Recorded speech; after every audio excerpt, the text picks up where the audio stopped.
beberapa minggu ini kita masuk ke dalam etika orang Kristen yang tercantum di dalam Efesus pasal 5 bagian akhir dan pasal 6. Mari kita membaca kembali dari Efesus pasal ke-6.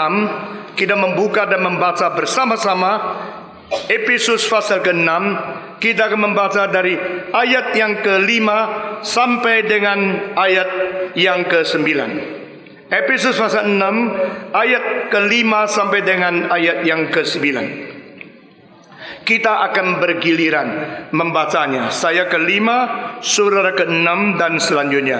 Hai hamba-hamba, taatilah Tuhanmu yang di dunia dengan takut dan gentar dan dengan tulus hati, sama seperti kamu taat kepada Kristus. 6. Jangan hanya di hadapan mereka saja untuk menyenangkan hati orang, tetapi sebagai hamba-hamba Kristus yang dengan segenap hati melakukan kehendak Allah, dan yang dengan rela menjalankan pelayanannya seperti orang-orang yang melayani Tuhan dan bukan manusia.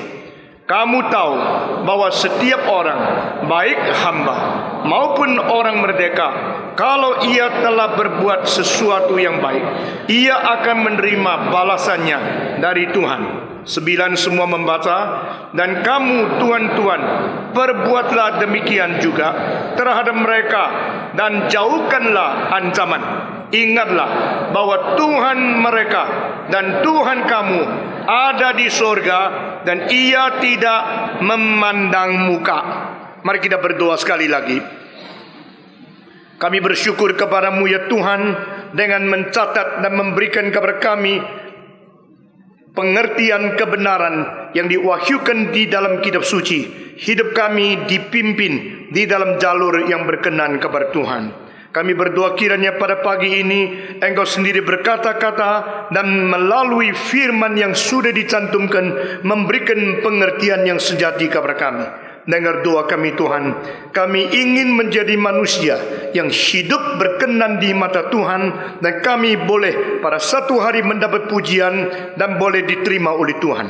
Dengar doa kami Tuhan. Kami berterima kasih dan berdoa dalam nama Yesus Kristus, penebus dan juru selamat kami yang hidup. Amin.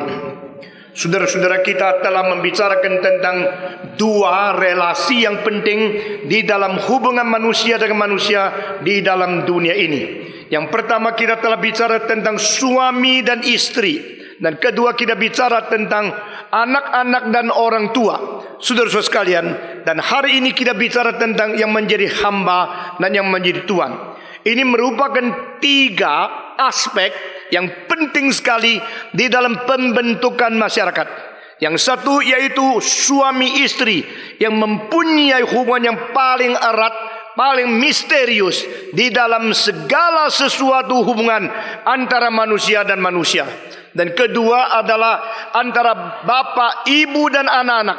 Ini merupakan sesuatu ordo, otorita yang harus dijalankan di dalam dunia ini, menjadi sesuatu unit dasar pembentukan seluruh masyarakat dari umat manusia. Dan hari ini kita memikirkan tentang hubungan antara hamba dan tuan. Ini adalah etos kerja dan etika antara orang yang memakai orang lain sebagai yang melayani atau menjadi pembantu atau yang menjadi karyawan. Saudara-saudara sekalian, jikalau prinsip-prinsip Alkitab ini semua diterapkan dengan sungguh-sungguh, maka masyarakat ini dari keluarga sampai negara akan menjadi lebih baik. Saudara-saudara, hanya prinsip kitab suci, prinsip dari Tuhan Allah, itu yang menjamin keamanan, kenyamanan daripada masyarakat di dalam dunia ini. Tapi pada waktu kita membicarakan akan hal yang ketiga ini, hubungan antara tuan dan hamba-hamba, hubungan antara majikan dan pegawai, hubungan antara yang mengundang orang bekerja dan yang menjadi employee atau karyawan, hubungan antara tuan rumah dan mereka yang menjadi pembantu di dalam rumah, tuan rumah. Ini prinsipnya tercantum di dalam pasal ini dengan jelas sekali. Jikalau kita memikirkan apakah sebabnya di dalam kitab suci tidak mengatakan buanglah sistem perbudakan, Tidak boleh lagi ada perbudakan. Mengapa masih ada tuan, ada hamba? Bukankah berarti kekristenan tidak tuntas? Saudara-saudara, saya minta saudara perhatikan, di dalam seluruh cara kerja Tuhan, itu hal yang penting diutamakan, yang tidak penting selalu datangnya lambat. Saudara-saudara, waktu Yesus Kristus di dalam dunia, visinya dan apinya, pelayanannya, prinsipnya, semua jelas. Sampai dia naik ke surga, tidak ada majelis yang didirikan, tidak ada sistem dan keuangan, budget atau administrasi yang dibereskan. Karena yang di dalam saat itu yang harus dikejar, yang dikerjakan, yaitu konsep kerajaan Allah, konsep keselamatan dan penebusan yang menjadi utama, dan yang lain tidak terlalu cepat dilakukan. Demikian juga Paulus, demikian juga rasul-rasul. Kita melihat tidak ada jaminan budget mereka mengabari Injil, tidak ada organisasi yang mendukung mereka, baru mereka bisa melakukan kehendak Tuhan. Karena ada cara prinsip utama daripada kerajaan dan pekerjaan Tuhan, yaitu mengerti akan zat inti daripada seluruh semangat, lebih daripada hal-hal yang sekunder yang tidak bisa disamakan. Demikian juga mengapakah Alkitab tidak langsung mengatakan tidak boleh ada sistem perbudakan? Mengapa sampai akhirnya menunggu sampai 1900 tahun di Amerika masih banyak orang Kristen mempunyai perbudakan dan budaknya di rumahnya? Saudara-saudara, di sini yang dikatakan bukan berarti kekristenan atau kitab suci membela sistem perbudakan. Ini semua yang diajarkan dari mimbar ini prinsip yang sangat dasar. Saudara-saudara sekalian, pada waktu seorang tanya kepada saya, pasti pentong, sekarang silakan jawab saya, mengapakah Alkitab tidak menolak sistem perbudakan? Bahkan Paulus masih mengatakan yang menjadi hamba harus dengan takut dan gentar, takut kepada Tuanmu dan melayani dia dengan tulus hati. Saudara-saudara, bukankah ini satu ajaran semacam agama yang ketinggalan luar biasa? Karena yang mempelopori, menghapus perbudakan justru bukanlah orang Kristen, bukanlah orang-orang pada waktu itu, tetapi adalah orang Stoik. Saudara-saudara, di dalam Stoiksisme yang dimulai abad keempat sebelum Kristus sampai abad keempat sesudah Kristus, hampir 750 tahun. Di dalam 8 abad mereka menganggap tidak seharusnya mempunyai perbudakan dan mempunyai sistem tuan dan budak dan sebagainya. Tetapi kekristenan sesuatu yang ketinggalan kah? Saudara-saudara, di dalam ayat-ayat yang kita baca ini, kita menemukan sesuatu semangat dan sesuatu esensi hubungan manusia yang melampaui sistem-sistem yang disetujui atau yang dilawan. Pada waktu abad ke-20, sistem perbudakan itu sudah ditolak oleh semua masyarakat. Tetapi justru budak yang paling banyak di dunia adalah rakyat sendiri yang diperbudak oleh pemerintah diktator yang tidak tahu apakah batas daripada pekerjaannya. Pada saat-saat tertentu di Tiongkok di bawah pemerintahan Mao Zedong, rakyat disuruh kerja 18 jam satu hari. Itu lebih memperbudak daripada segala sistem perbudakan yang pernah ada di dalam sejarah. Saudara-saudara sekalian, di dalam sejarah Tiongkok 2 kali muncul istilah yang sama dengan tulisan demokrasi, Mincu. Di dalam sekian ratusan juta buku, saudara-saudara, muncul 2 kali istilah Mincu, yaitu rakyat dan ketuanan. Rakyat sebagai tuan rumah, rakyat sebagai tuan. Tetapi kedua kalinya itu artinya sama sekali berbeda, sama sekali terbalik. Mincu dikatakan oleh Raja Sang Kaisar, Wei Min Cucu, aku adalah tuan dari rakyat. Karena aku adalah tuan dari rakyat, maka seluruh rakyat adalah budakku. Nah, konsep semacam demikian mengakibatkan perlu satu revolusi, dan akhirnya terjadi pada tahun 1911 dilakukan oleh seorang Kristen yang namanya Sun Yat-sen. Saudara-saudara, jadi sistem perbudakan secara massal, seluruh rakyat adalah budak dari seorang diktator, itu digulungkan dan dimusnahkan oleh semangat kekristenan. oleh Sun Yat-sen. Saudara-saudara, sayang sekali tahun 1911 Sun Yat-sen mengalahkan dan menggulung berhentinya seluruh sejarah daripada kekaisaran yang mencokol kerajaan di Tiongkok beribu-ribu tahun. Tidak lama kemudian tahun 1927 maka Mao Zedong mendirikan Partai Komunisme, kembali mencokol dengan keadaan tidak pakai nama raja atau kaisar, tetapi kuasanya lebih tinggi daripada kaisar manapun di dalam sepanjang sejarah. Waktu saya menganalisa ini kepada seorang yang tanya kepada saya, dia masuk ke dalam kamar saya di satu tempat retreat di Banff di Kanada, tempat yang begitu indah dan penuh salju yang disebut dengan Switzerland of the West. Saudara-saudara, dia berkata-kata dengan saya hampir dengan tangisan, kenapakah kekristenan begitu ketinggalan? Kenapakah kekristenan tidak pernah kita mengatakan berhenti sistem perbudakan? Saya berkata kepada dia, apakah yang lebih penting, nama atau substansi? Yang lebih penting itu sesuatu sistem yang bernama perbudakan atau fakta realita itu. Saudara-saudara sekalian, di dalam sejarah kita melihat kekristenanlah yang akhirnya betul-betul menggulungkan perbudakan dengan semangat yang ada di sini. Ini menjadi satu pendahuluan pada waktu kita membaca dan menjelaskan akan bagian ini. Kedua pertanyaan yang kita mau nanya, apakah Alkitab mengatakan yang menjadi hamba harus gentar dan takut melayani tuannya, berarti Tuhan boleh sewenang-wenang memakai kekuatannya? Saudara-saudara, jikalau Paulus sendiri mengatakan, hei, kamu yang menjadi hamba harus dengan takut dan gentar melayani Tuhanmu di atas bumi ini, seperti melayani Kristus dan taat kepada Dia di surga. Bukankah Paulus di sini menganjurkan orang yang menjadi employee, orang yang menjadi karyawan harus secara ketakutan untuk melayani akan majikannya? Saudara-saudara sekalian, bukanlah demikian. Di sini ayat pertama dan ayat terakhir harus dibaca dengan sejajar.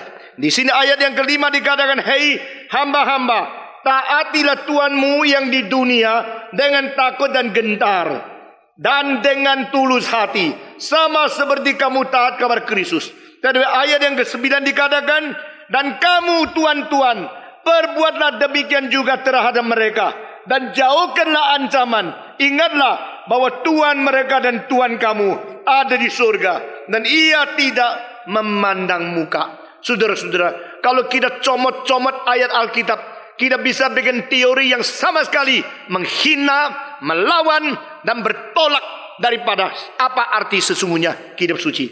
Tapi kalau kita melihat ayat dan ayat dengan tuntas mengimankannya, kita mengetahui tidak ada kesalahan apa di dalam kitab suci. Yang menjadi hamba, engkau taat, engkau gentar, engkau takut. Tetapi yang jadi Tuhan harus juga sama menghadapi mereka. Nah, di sini Paulus mengatakan yang menjadi Tuhan, ingatlah satu hal, yaitu Allah Dia dan Allahmu adalah Allah yang sama. Dengan demikian yang menjadi cukong, menjadi tauke, yang menjadi majikan, yang menjadi karyawan, kita harus sama-sama mengingat karyawan bukan diperalat demi suatu keuntungan daripada diri kita, sehingga kita melupakan akan tanggung jawab kita kepada Tuhan.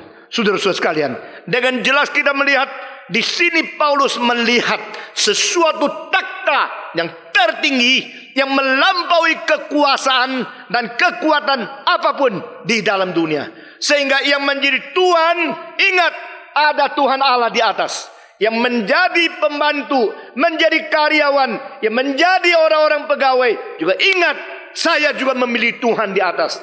Keadaan pengertian semacam demikian menjadikan kesetaraan antara manusia dengan manusia.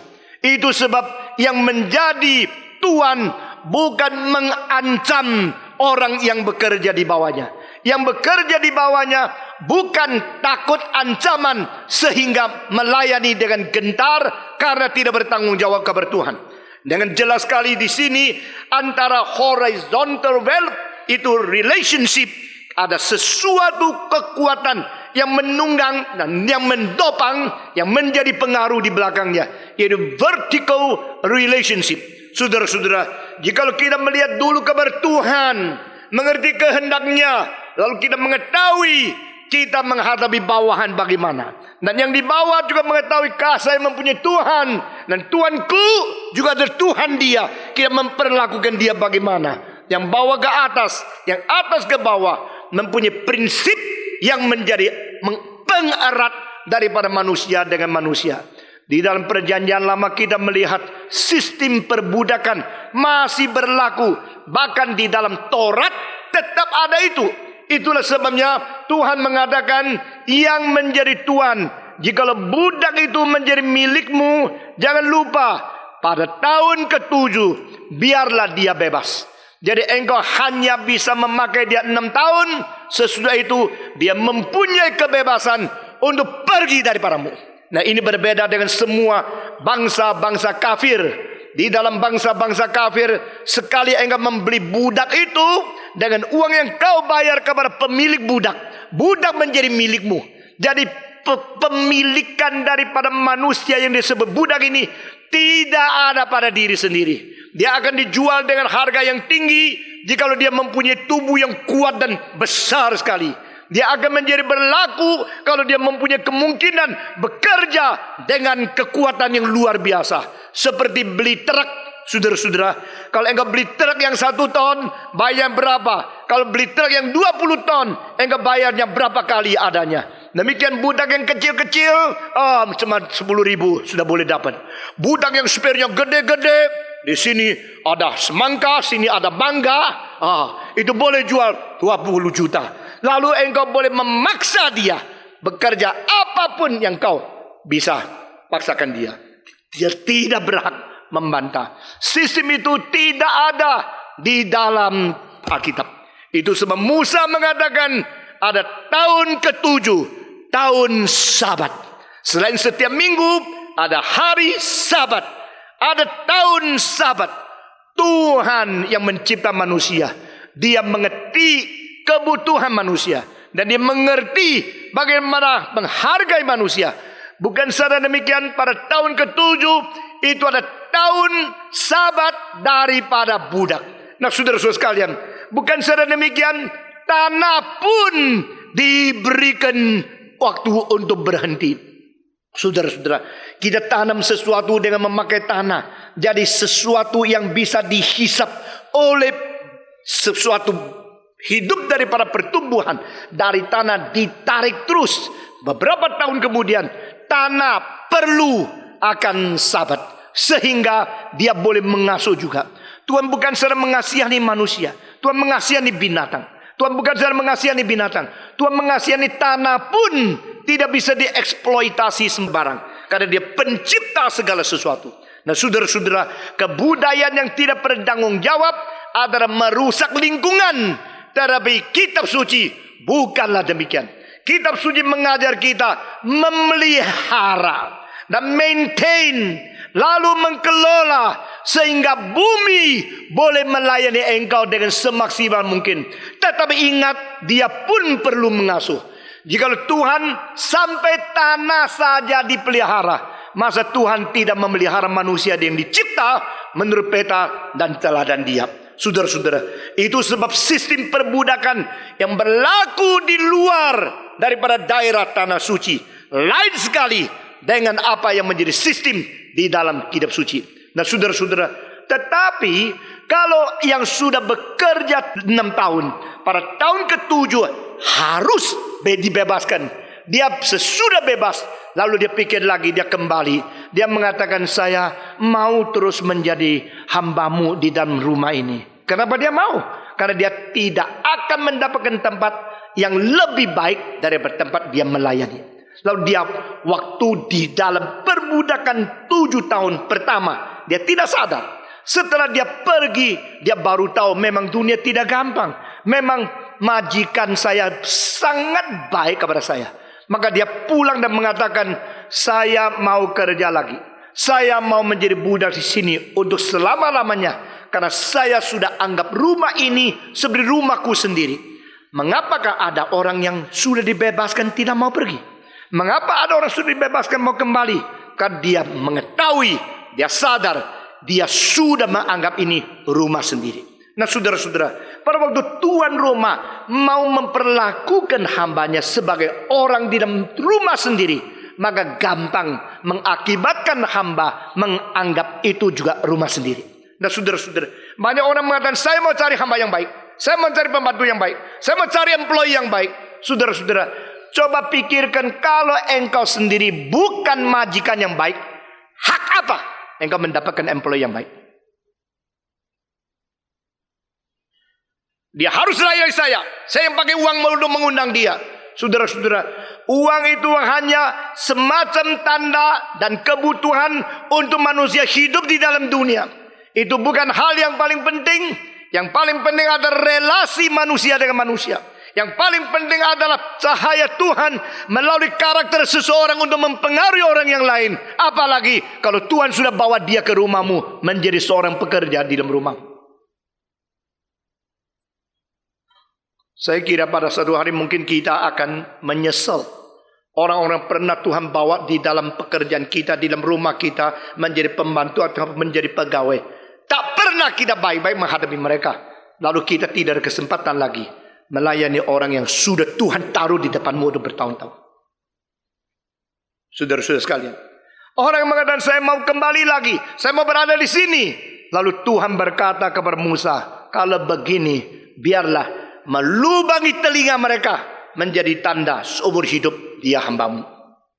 Nah, ini barulah satu kali di mana kita melihat sesuatu persatuan menjadi betul-betul atas kerelaan diri menjadi anggota keluarga daripada orang yang bekerja di bawah tuannya.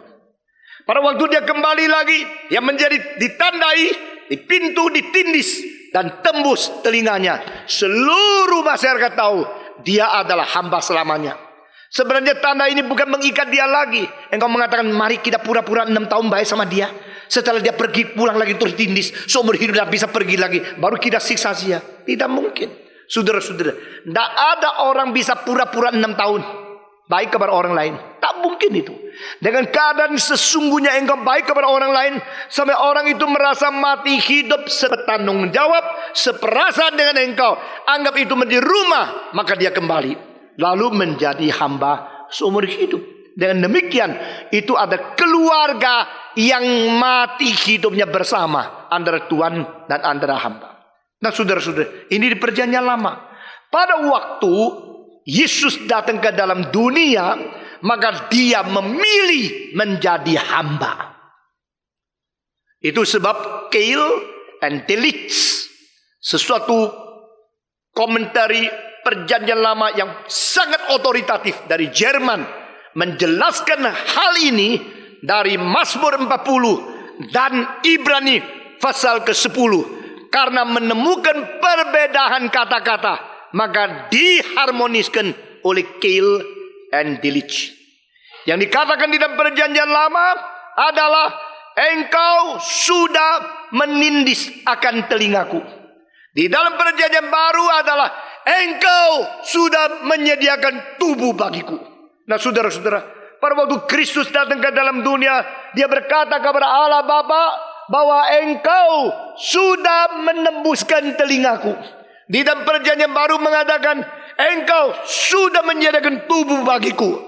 Hal-hal tentang aku sudah tercantum di dalam gulungan kitab. Nah ini sama.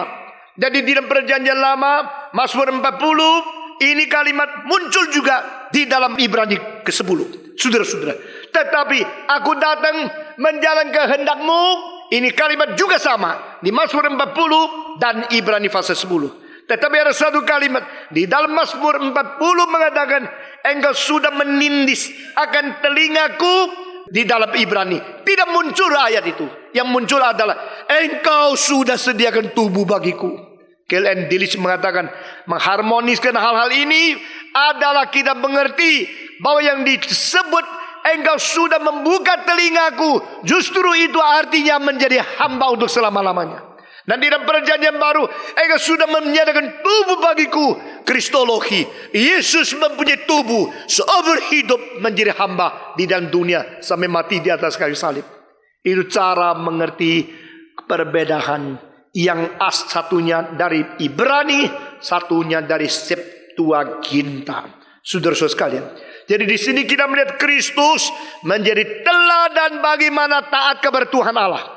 Saudara-saudara, sekarang kita melihat makin lama makin banyak orang tidak menghargai atasannya. Makin lama makin banyak orang merasa diri hebat dan lebih daripada atasannya.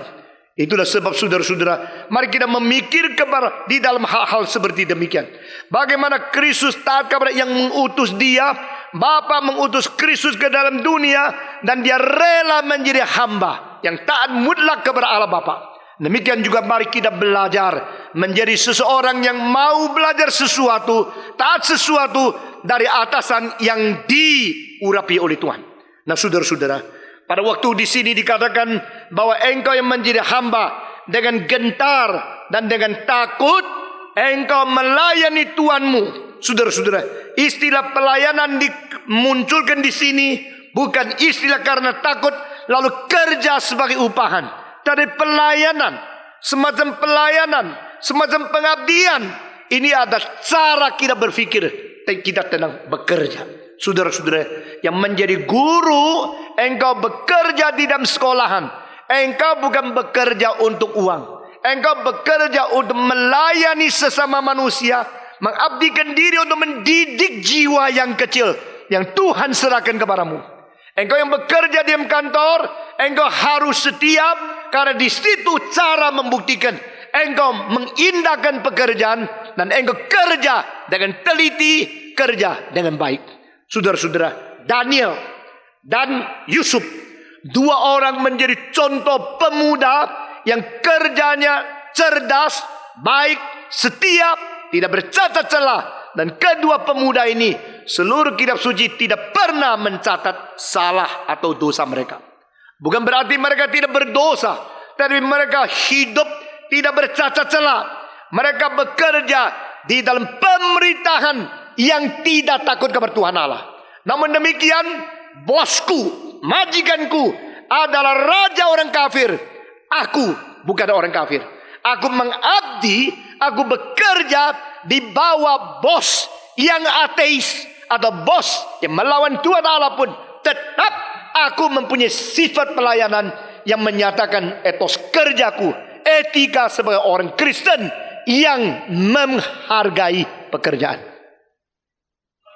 Nah, saudara-saudara, ini adalah satu sikap yang penting sekali. Jikalau bos kita tidak baik, karena dia tidak baik, saya ikut teladan dia tidak baik. Tidak bisa. Jikalau di atasanmu orang korupsi, engkau bilang atas boleh korupsi, saya ikut korupsi. Tidak bisa. Karena engkau sedang melayani. Engkau sedang menyatakan pengabdian dengan penghargaan terhadap pekerjaan. Men are created to do. No one can live by not doing anything. Tidak ada orang yang tidak kerja apapun bisa hidup dengan baik. Saudara-saudara, itulah sebab anak umur 1, umur 2 ikut-ikut repot-repot, bikin makin lama makin repot. You jangan lihat repotnya dan marah-marah sama dia. Lihat dia sedang kerja. Karena manusia dicipta untuk kerja, tidak bisa tidak kerja.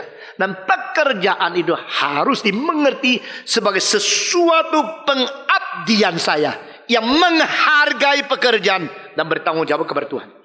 Ini reform theology. Mengapakah arloji terbaik di Switzerland?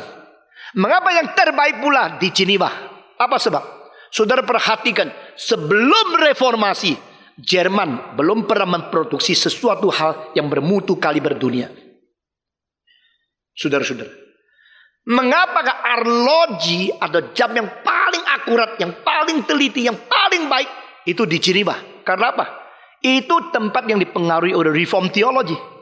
Patek Philippe, Audimas Piguet, Montre Royal, Rolex, Omega. Kenapa di Geneva? Karena disitulah menganut dan mengadopsi semangat stewardship, Saya harus bekerja dengan teliti, dengan setia, dengan seakurat mungkin, sehingga memuliakan nama Tuhanku. Tidak peduli bosku itu apa. Saudara-saudara sekalian, tidak ada negara lain di dunia, tidak ada kota lain di dunia yang mendapatkan pengaruh keakuratan, kesetiaan, ketelitian, delikasi lebih daripada Jenewa. Karena di situ Calvin. Saudara kira reform teologis keanehan? Saya berjuang puluhan tahun untuk saudara mengerti bahwa ini sesuatu teologi yang begitu ketat dan begitu bertanggung jawab kepada Tuhan. Pada waktu Huguenot dibakar 1 kali 100.000 dibakar habis. Saudara-saudara, mereka dikumpulkan oleh Raja Prancis, diundang untuk berunding tentang agama. Begitu sudah datang semua dibakar habis, mati mayatnya semua. Lalu sebagian Huguenot lari. Mereka tahu mereka tidak bisa hidup di bawah kaisar yang begitu diktator. Lalu mereka pergi lari ke Jenewa, ditampung di tempat-tempat reform, dan mereka mempelajari firman Tuhan dengan baik, menjadi orang Kristen dengan baik. Saudara-saudara, maka negara yang dipengaruhi oleh teologi reform sampai industri, sampai semangat kerjanya lain. Hari ini kita bicara tentang kerja, tentang hamba, tentang Tuhan. Saya hanya karena perlu uang maka saya bekerja dengan Anda. Jangan kira saya perlu sekali Anda. Tetapi saya tahu saya bekerja karena saya menghargai pekerjaan. Saya menghargai pekerjaan karena saya dicipta Tuhan menurut peta dan telan Tuhan. Tuhan adalah Tuhan yang bekerja. Saya adalah manusia yang bekerja. Dan saya bekerja bukan karena saya menyenangkan engkau. Saya bekerja karena pekerjaan itu sendiri sesuatu hal yang sangat kudus. Saudara-saudara, yang sapu, kalau sapunya beres, lebih harus dihormati daripada yang menjadi direktur bank yang uangnya tidak beres. Inilah pikiran reform. Tidak ada satu pekerjaan yang dianggap najis, remeh, hina. Tidak ada. Orang-orang yang mengerjakan hal yang remeh, tukang sampah, kalau dia kerjanya baik, harus lebih dihormati dari pendeta yang malas. Karena dia sedang mengerjakan sesuatu. Dan semua pekerjaan itu suci adanya. Semua pekerjaan itu baik adanya. Semua pekerjaan itu mempunyai arti.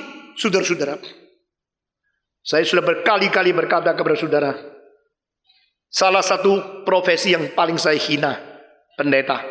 Sebelum saya Kristen, sampai saya menjadi hamba Tuhan sendiri. Saya tidak tahu kenapa saya jadi pendeta. Dari kecil bukan kemauan saya, tapi kehendak Tuhan. Pendeta-pendeta menjadi pencuri-pencuri uang jemaat. Perpuluhan diambil sendiri. Itu perampok rohani.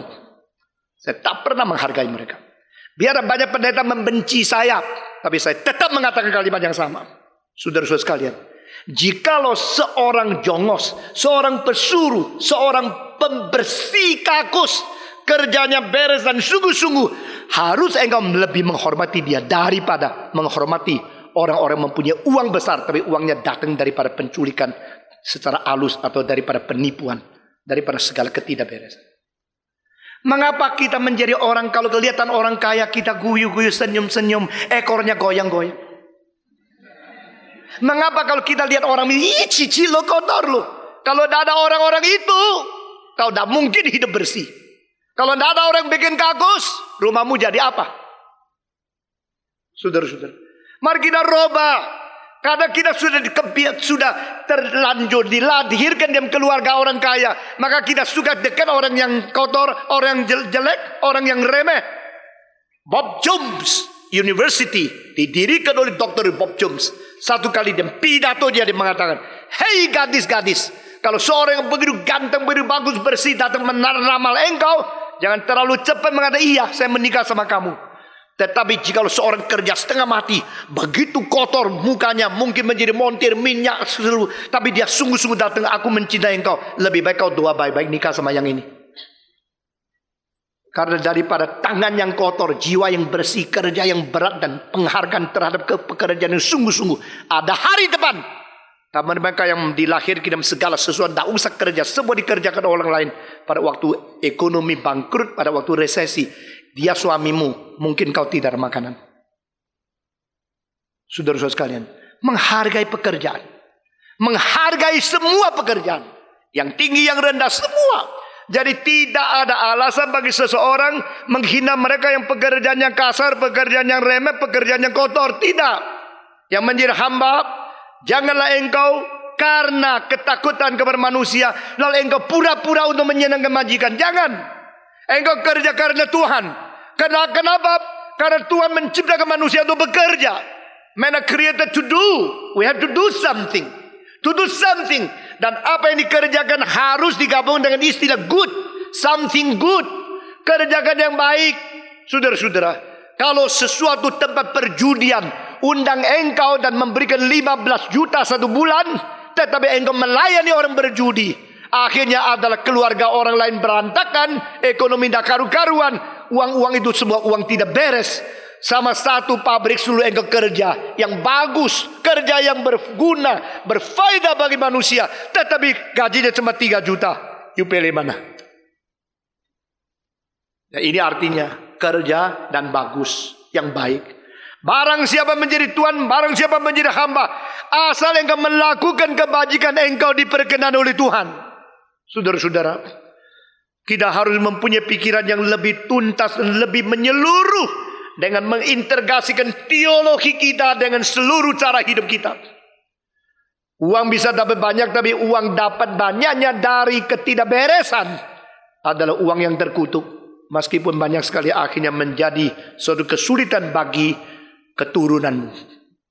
Yang didapatkan dengan baik meskipun sedikit, pasti akan menjadikan engkau baik-baik memakainya, dan engkau tidak sembarangan. Dan melalui pekerjaan kebajikan yang kau kerjakan, engkau meskipun dapat uang tidak banyak, hatimu mempunyai sukacita yang luar biasa. Bagi orang-orang tertentu, kalau mau dapat uang berpuluh-puluh juta satu hari tidak sulit. Tetapi kalau dia mendapat tapi hati nuraninya tidak beres, dia tidak mau. Bagi orang-orang tertentu mendapatkan 2 juta sulit sekali. Karena apa? Karena dia tidak mau melanggar semua etika-etika pekerjaan. Sehingga dia di dunia tidak mungkin menjadi kaya. Tetapi itu tidak apa. Saudara-saudara, kerja berat, kerja baik-baik, kerja mati-matian sampai menjadi kaya. Tidak salah. Di dalam Alkitab tidak pernah ada ayat yang mengatakan semua kekayaan itu pasti buruk. Tidak ada. Tetapi Alkitab memberikan peringatan kepada kita. Keuangan atau uang bukan segala sesuatu. Saudara-saudara, mari kita mendapatkan uang dengan cara baik. Kumpulkan uang banyak demi mulianya Tuhan, pekerjaan Tuhan, demi faedahnya sesama manusia. Itu tidak salah. Yang menjadi hamba Tuhan, yang menjadi hamba manusia, biar ini bersatu. Saya melayani manusia demi melayani Tuhan. Jadi yang menjadi hamba melayani Tuhan sambil mengabdikan diri dan pelayanan yang Tuhan atur, sehingga kita boleh menjadi hamba manusia atau karyawan manusia yang baik. Ketiga yang perlu kita katakan, apakah Tuhan tidak memperjuangkan hak asasi manusia? Nah, saudara-saudara, demokrasi dimulai dari siapa? Kebanyakan orang bingung. Mulai daripada Athena, mulai daripada Greka. Saudara perhatikan, ini adalah perjawaban yang separuh benar, separuh salah. Saudara-saudara, demokrasi dimulai daripada Greka, dari kota Athena, kira-kira zamannya Socrates atau setelah pre-Socratic. Itu kerajaan, kingdom sudah hancur. Banyak orang dari utara turun dari Makedonia ke para selatan. Akhirnya pemikir-pemikir yang begitu luas pandangannya, mereka mentegakkan the state of democracy di Athena. Separuh benar, separuh salah. Kalau Indonesia mau bicara tentang demokrasi, yang gembar-gembor istilah demokrasi, lebih baik duduk, belajar baik-baik. Bukan saja pendeta-pendeta tidak mau belajar, maunya ngoceh. Mahasiswa-mahasiswa yang berbicara tentang demokrasi, tidak banyak yang belajar demokrasi dengan baik-baik. Demokrasi, kalau dikatakan mulai daripada Athena, saya minta saudara perhatikan, kurang daripada sepertiga anggota daripada masyarakat kota Athena berhak memberi pemilihan umum. Kenapa sebab?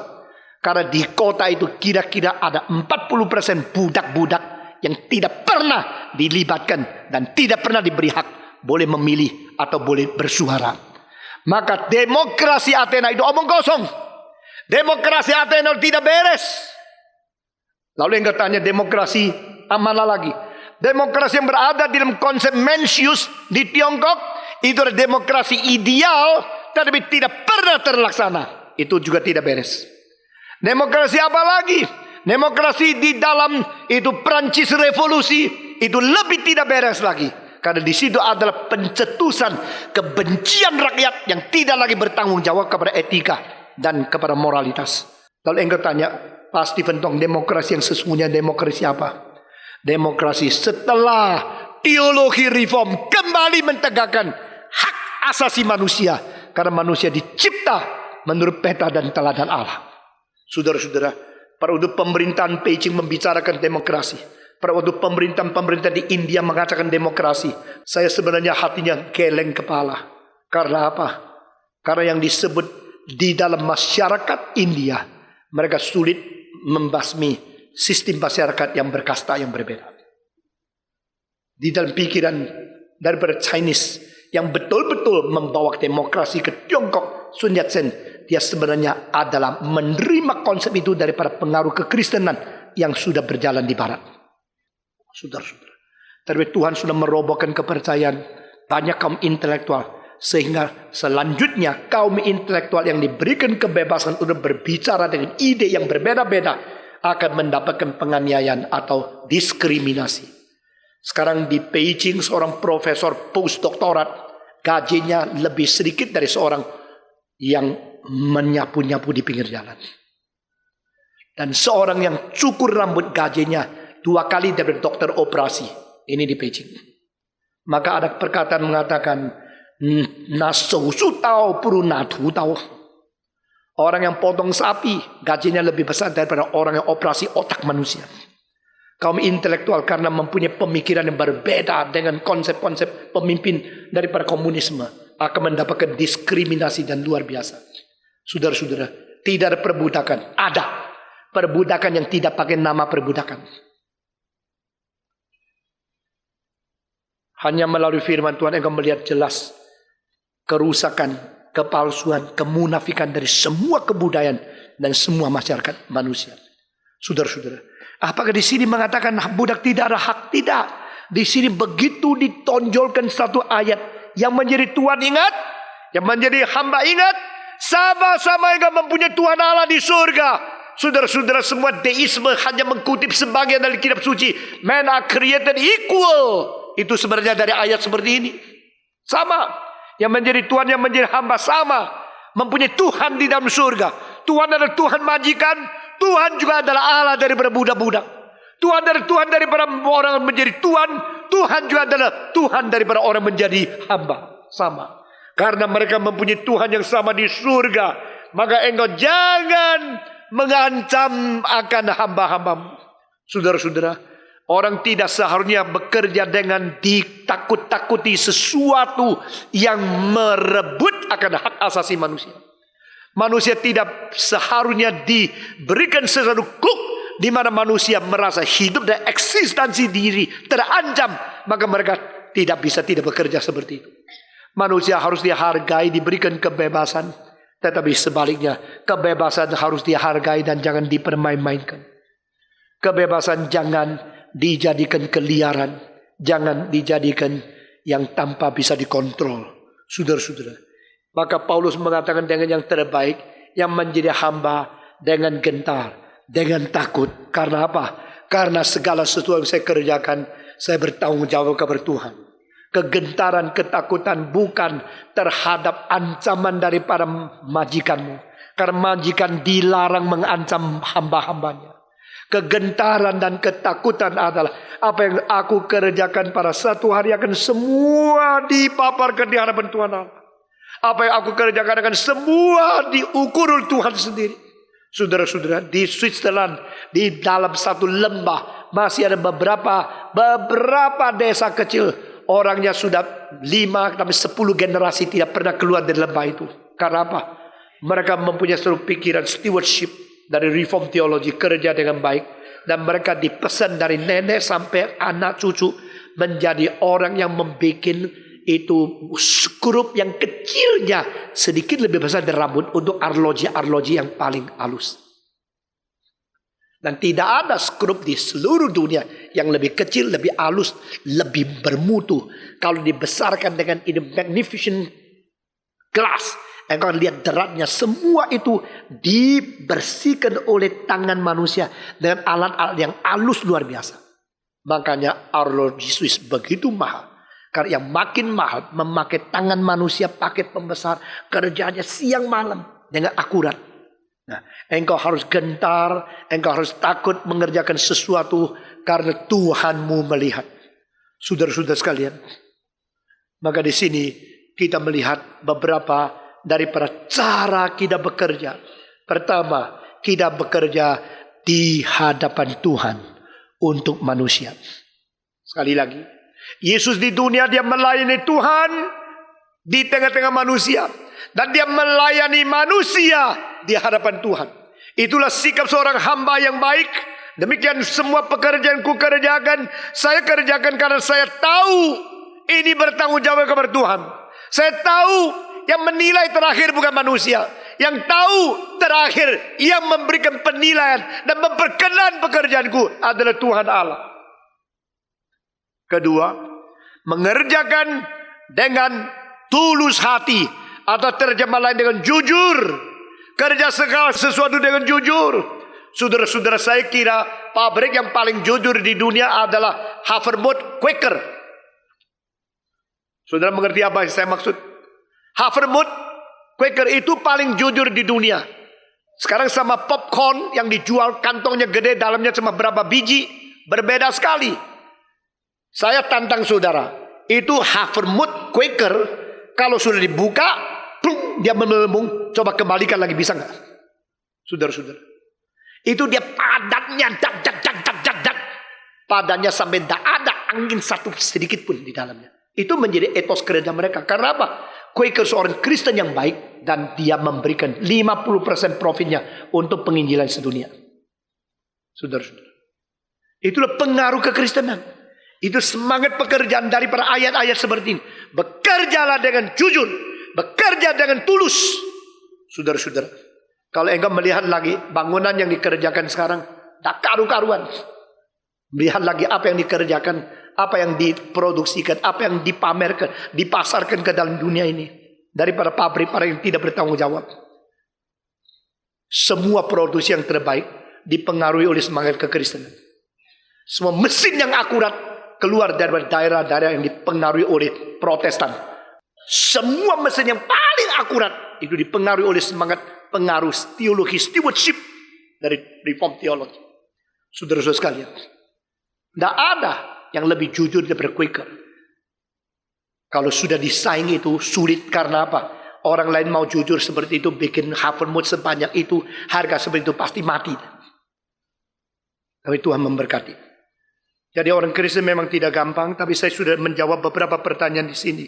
Ketiga, Paulus mengatakan, kerja segala sesuatu dengan rela dan dari hati. Kalau tidak rela, berhenti kerja. Saudara-saudara, kalau sudah tidak rela itu sulit.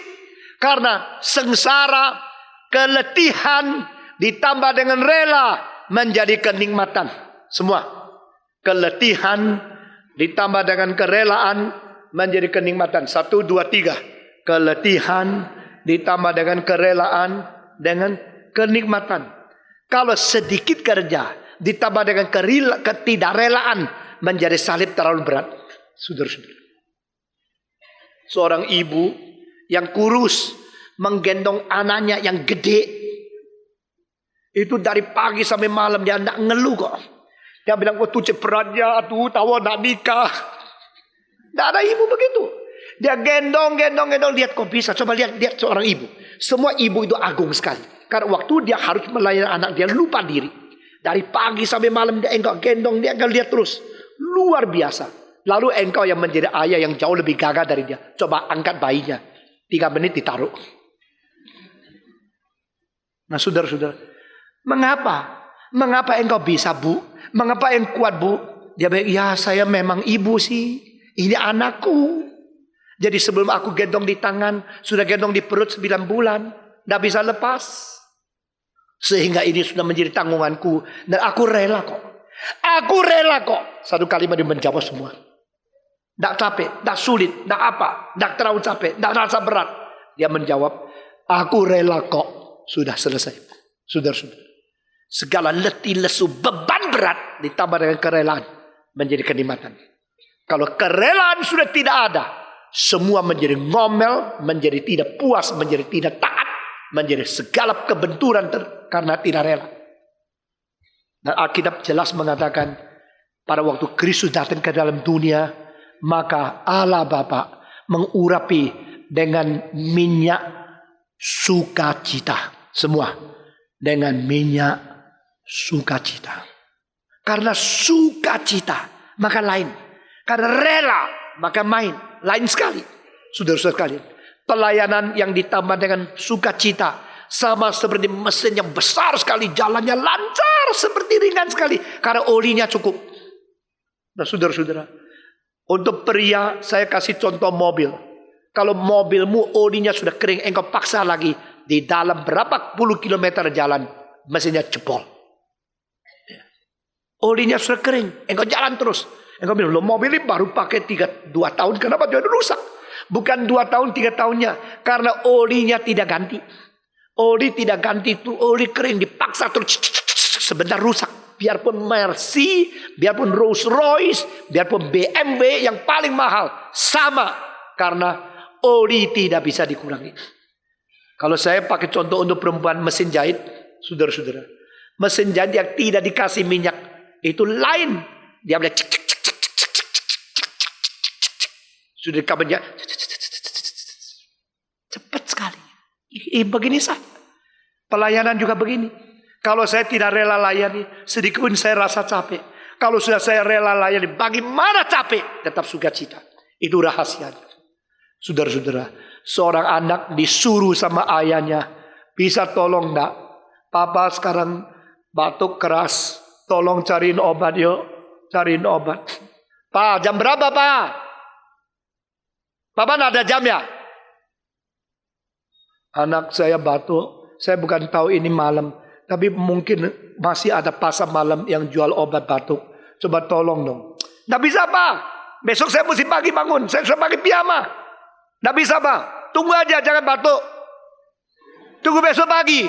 Anak kurang ajar ini. Saudara-saudara. Ya sudah kalau begini ya tidurlah. Tidurlah. Nggak usah lah. Papa kecewa menghidupkan anak dari kecil besar. Sekarang jawabnya begini. Dia pergi tidur. Tidak lama kemudian pembantunya ketuk pintu anak itu. Siapa ini? Tahu jam berapa? Shh, pacarmu datang. Oh iya. Buka pintu.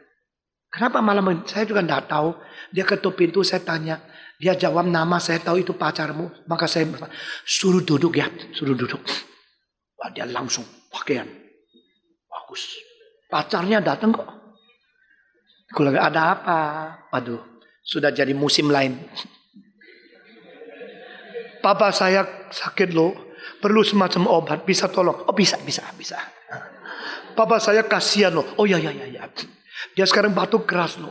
Jam ke ini tidak tahu bisa tolong siapa. Saya cuma ingat namamu, ingat engkau. Coba bawa aku pergi beli obat ya. Oh ya, tunggu sebentar ya. Langsung dia kerja. Engkau capek enggak? Oh enggak, sama sekali tidak.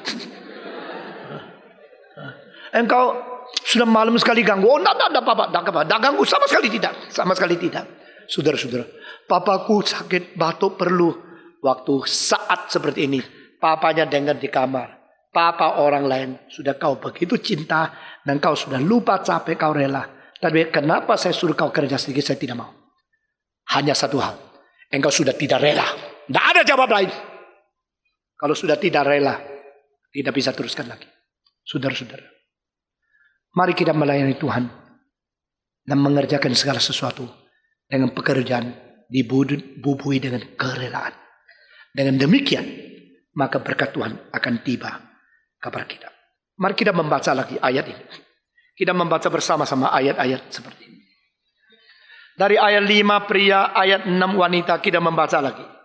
Hai hamba-hamba, taatilah Tuhanmu yang di dunia, dan takut dan gentar, dan dengan tulus hati, sama seperti kamu taat kepada Kristus. Keenam, jangan hanya di hadapan mereka saja untuk menyenangkan hati orang, tetapi sebagai hamba-hamba Kristus yang dengan segenap hati melakukan kehendak Allah. Ketujuh, dan yang dengan rela menjalankan pelayanannya seperti orang-orang yang melayani Tuhan dan bukan manusia.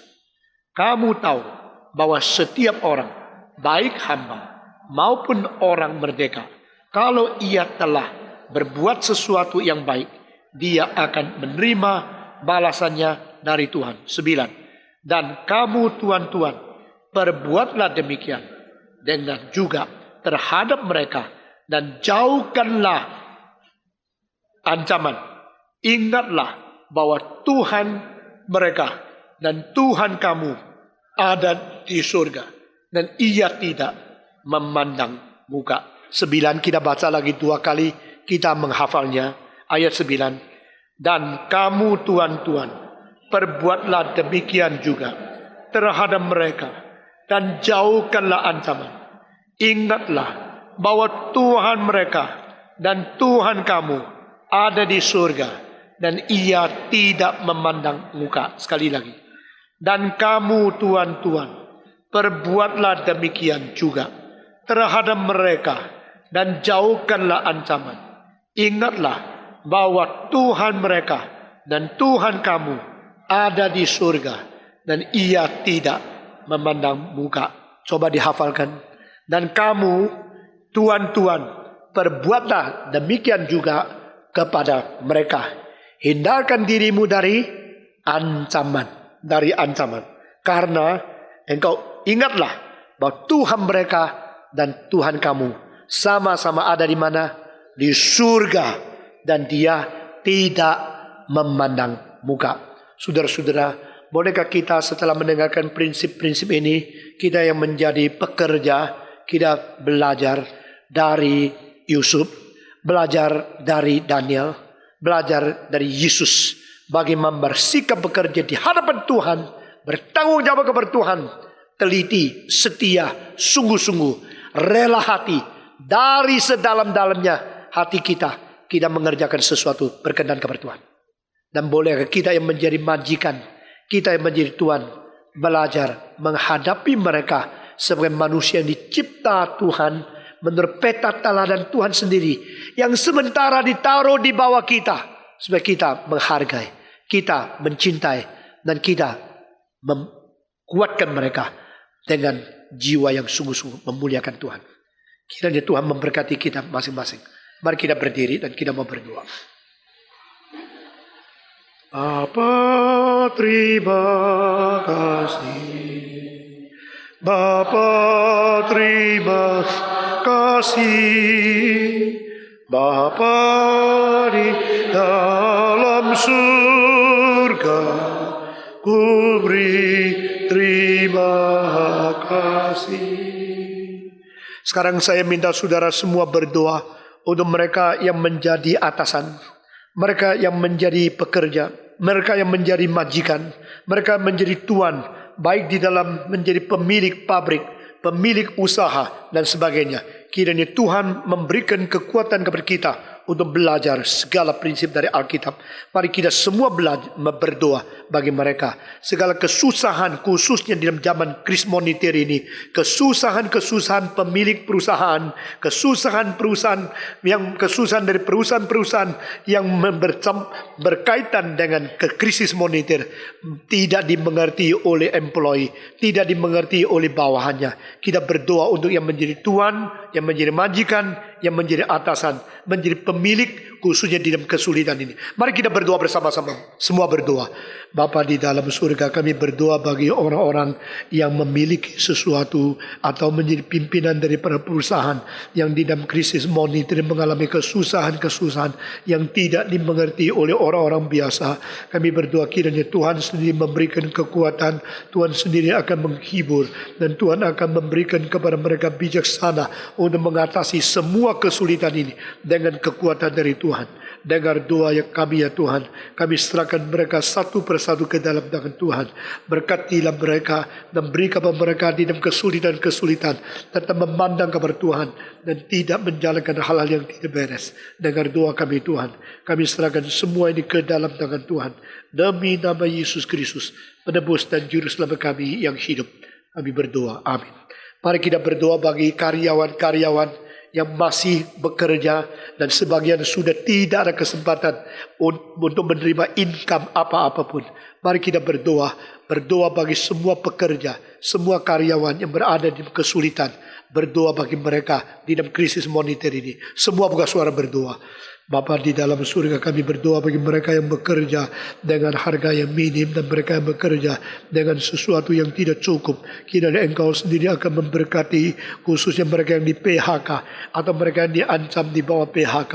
Kiranya Engkau sendiri akan menghibur, memberikan kekuatan kepada mereka. Nyatakan kuasa dan kemuliaan di tengah kami. Ya Tuhan, kami serahkan semua ke dalam tangan Tuhan. Engkau tidak bisa berbuat apa-apa. Engkau akan bekerja lebih hebat di tengah kami dan Engkau akan memberikan kasihan dan perasaan pengertian kepada kami untuk memimpin, membantu, menolong orang-orang yang berada di kesulitan. Dengar doa kami Tuhan. Kami serahkan semua ini ke dalam tangan Tuhan. Demi nama Yesus Kristus, penebus dan juru selamat kami yang hidup. Amin.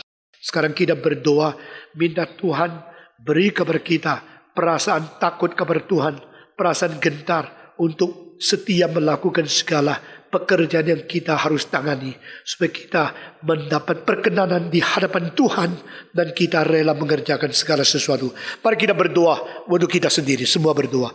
Bapa di dalam surga, kami berdoa menyerahkan diri kami ke dalam tangan Tuhan.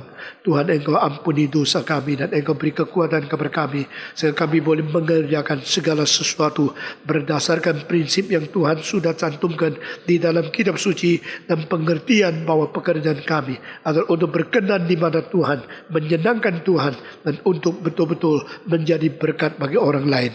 Dengar doa kami Tuhan. Kami serahkan semua orang Kristen ke dalam Tuhan. Berikan kepada kami etos kerja, etika kerja yang baik, yang memuliakan nama Tuhan. Karena kami bukan bertanggung jawab kepada manusia, melainkan kami bertanggung jawab kepada Tuhan. Dengar doa kami Tuhan. Dalam nama Yesus Kristus, juru selamat kami yang hidup, kami berdoa. Amin. Sekarang kita berdoa bagi mereka yang lebih kurang ekonominya sehingga harus bekerja mungkin di rumah kita, mungkin di perusahaan kita, mungkin di kantor kita, di toko kita, di bank kita, atau yang bekerja di dalam industri kita. Berdoa kiranya Tuhan memberikan kekuatan kepada kita untuk selalu mengingat akan sama-sama ada Tuhan di surga. Dan kita tidak mendiskriminasi, tidak menghina pekerjaan mereka. Tapi kita juga mempunyai hati menilik, memperhatikan, mengasihi, memelihara, melindungi dan juga memikirkan hari depan mereka. Mari kita berdoa untuk bawahan kita dan untuk pembantu di rumah. Mari kita berdoa bersama-sama. Bapa di dalam surga, kami berdoa untuk pembantu-pembantu, pekerja-pekerja, karyawan-karyawan kami yang di bawah kami. Kami serahkan ke dalam tangan Tuhan. Kiranya Engkau sendiri bekerja di tengah kami. Engkau tidak meninggalkan kami, tidak membuang kami. Beri kekuatan kepada kami untuk menjadi seorang steward yang baik di hadapan Tuhan dan boleh dengan cinta kasih dan penghargaan, respect kepada sesama manusia ke bawah kami, sehingga mereka boleh dibawa kepada suatu tempat yang lebih nyaman sesuai kehendak Tuhan. Dengar doa kami ya Tuhan. Kami serahkan semua ini ke dalam tangan Tuhan. Demi nama Yesus Kristus, menebus dan juru selamat kami yang hidup, kami berdoa. Amin.